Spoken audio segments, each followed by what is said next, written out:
ezigbo ala na-apụ gị ihe ahụ. Obodo igwe ga-ebu ụzọ tiga isi zachasa ndị abịaba gafere. Ele otu isirila ịhụ aka ịnyịnya ma agbalịkwara m kwa ụmụ onye ọwa.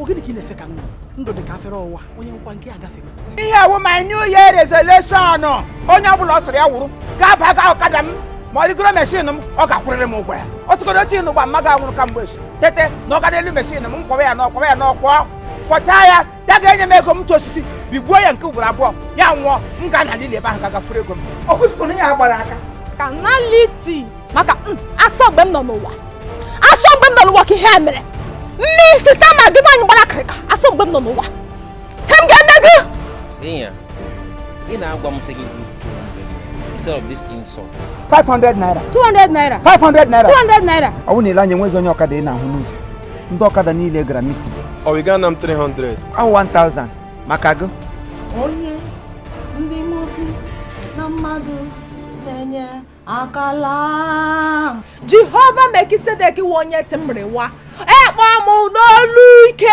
si sista ma gị rịwa ego dada m narị jekwen Olisa bi n'eluigwe kọrọ onye mmejọrọ ihe a isi na Jehova Mekisedeki na oju na omegini bụ onye ị na-eji maka ya wee jichie pụọ ọgụ ịnụsa dimkpa na abụ n'ọgụ. Nju Okeke asị m sista ma gị, Nju Okafọ asị m sista ma gị, nwaanyị na-atụ egwu Chineke. Aga m ka ngwa gị ka ọ bụ mụ na gị ka n'ọgụ. n'ime uwe ka anyị ga-ahụ na ị toruola ihe eji nwaanyị eme. ya wụ ngwa agụ mpra Ka Igbo akpa ebe ka ị na Ma kwụsị na junction.